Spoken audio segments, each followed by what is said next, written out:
Everybody, this is the legendary D. Orlando Ledbetter. Get us bow tie styling. Sir, thanks for your time. What do you think about this event? And will it actually yield any real change in the league? Yeah, well, it's a recognition of their hiring practices and a good way to try to improve them, I believe. Informally and formally, giving the top candidates from each team's opportunities to meet with the owners. The owners are telling them what they're looking for during the hiring process. Just kind of unveiling the whole hiring situation that's been not beneficial to minorities in the National Football League. So they see a problem, they're trying to address it. Do you think they will? Here's my question. I don't want to put words in your mouth.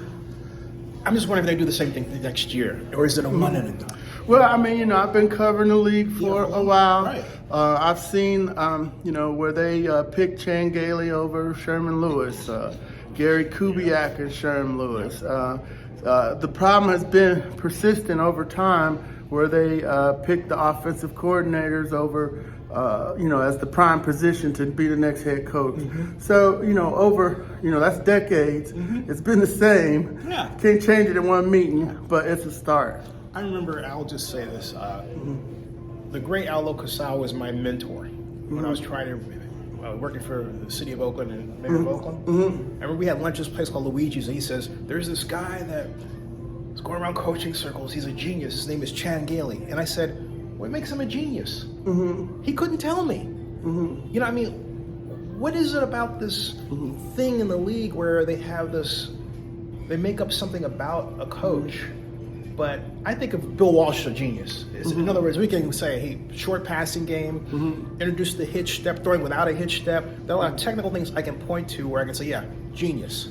Right. But Chan Gailey didn't, I'm sorry, he didn't pass the Walsh test.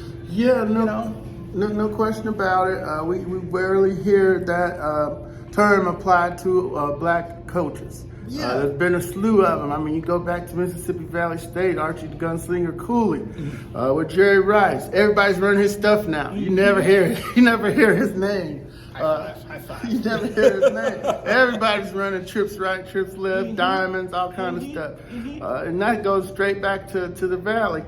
So, we're just in a different time and space now where, people want the best people to run their team. But now that means expanding your pool and looking at others that you had not looked at in the past. And fairly creating that pipeline for them to say, hey, there's no black coach. That's just absolutely not true. It's never been true. You got a whole farm system of colleges that have whole staffs of African-American candidates. So just labeling it, assessing the ability to lead men, coach football. It's not rocket science, so don't give me that. There are a lot of good football coaches all across the land at different levels and in different spaces. And now you have to open up your pipelines, and that they're trying to. At least they're holding events to try to make it a more equitable playing field for the best candidates possible, who sometimes may even be an African American. I'm going to ask you a Falcons question before we leave.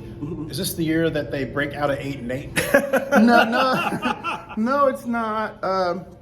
My guy Peter King ranked them the 30th team in the league today, 30 out of 32 is postseason, off-season rankings, and that's about right. They or taking the salary cap hit for Mac Ryan's contract, and then they'll try to build a team out and move forward. Mariota the answer? No, he's not. He's a placeholder.